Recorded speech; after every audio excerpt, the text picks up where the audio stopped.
আমাদের একটাই দাবি, আমরা আমাদের যে যৌক্তিক দাবি এটা সুরাহা করার একটাই পথ আমরা খুঁজে পেয়েছি, সেটা হচ্ছে প্রধান উপদেষ্টার সাথে সাক্ষাৎ করে আমাদের যে যৌক্তিক দাবি এটা চূড়ান্ত সুরাহা করা।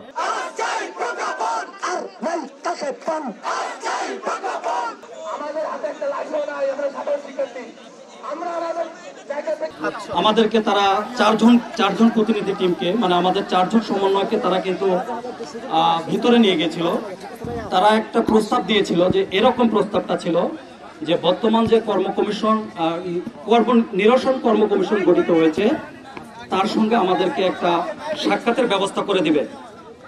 কিন্তু আমরা এই সাক্ষাতে চাচ্ছি না, আমরা ডিরেক্ট আমাদের প্রধান উপদেষ্টার সাক্ষাৎ চাচ্ছি। আমরা একটু আগে তাদেরকে বলেছি আমরা এইভাবে কারোর সাথে সাক্ষাৎ করতে চাচ্ছি না, কারণ যার সঙ্গে সাক্ষাৎ করার কথা বলেছিল ফার্স্ট স্টেপে ছিল একটা পিএস, অ্যাডভাইজার পিএস, তার নামটা এই মুহূর্তে আমার স্মরণ নাই। তো আমরা স্যারদেরকে বলেছি আমরা কারোর সাথে এই মুহূর্তে সাক্ষাৎ করব না। আমরা আমাদের স্যার, আমাদের যে প্রধান উপদেষ্টা, আমরা আমাদের স্যারের সাথেই সাক্ষাৎ করব। সেটা আপনারা 10 জন করেন, 12 জন করেন, আপনারা সেভাবে আমাদের ডাক দেন আর কি, এইভাবে বলছি। তো যাই হোক, আরেকটু ব্রিফ আমাদের রাসেল ভাইকে আমি করার জন্য অনুরোধ করতেছি। আমি প্রথমে তীব্র নিন্দা জানাচ্ছি, আমাদের যে শান্তিপূর্ণ পদযাত্রা ছিল সেই পদযাত্রায় কেন লাঠিচার্জ করা হলো, কেন টিয়ার সেল ঘোষণা করা হলো, কেন রাবার বুলেট ছোড়া হলো, কেন গুলিবিদ্ধ হলো। মিডিয়া ভাইদেরকে বলছি আপনারা লাইভ দেখেন যে ওরা গুলিবিদ্ধ, ঠিক আছে, আমরা এটা তীব্র প্রতিবাদ জানাচ্ছি। একের সাথে বলছি আমাদের একটাই দাবি ছিল, আমরা শান্তিপূর্ণ অবস্থান করব। আর শান্তিপূর্ণ অবস্থানটার মূল মন্ত্র ছিল একটাই, যে আমরা উপদেষ্টার সাথে দেখা করব শান্তিপূর্ণ একটা পদযাত্রার মাধ্যমে।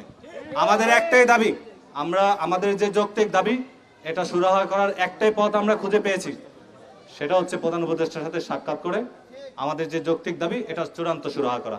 এর বিকল্প কোনো পথ আমাদের কাছে নেই।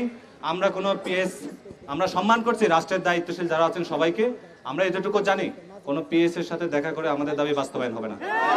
তো মিডিয়া ভাইদেরকে বলবো, আপনারা আমাদের যে দাবি, যে যৌক্তিক দাবি অবশ্যই আপনারা পৌঁছিয়ে দিবেন রাষ্ট্রের সর্বোচ্চ জায়গায়।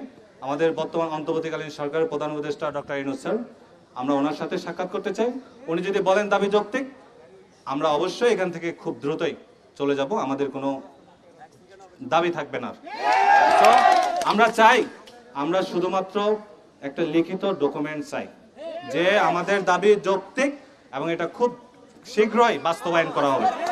এবং আজকের ভিতরে সেটা আমরা চাচ্ছি, যে যেহেতু মাঠে আন্দোলন আছে, আমরা চাই একটাই যে প্রজ্ঞাপন, প্রধান উপদেষ্টার সাথে আমরা বসবো, কথা বলবো, যেহেতু আমাদেরই প্রতিনিধি, আমরা যেহেতু সবার সমর্থনে রাষ্ট্রের সর্বোচ্চ প্রধান যিনি, আমরাই তাকে পছন্দ করে বসিয়েছি, আমাদের জনগণ বসিয়েছে।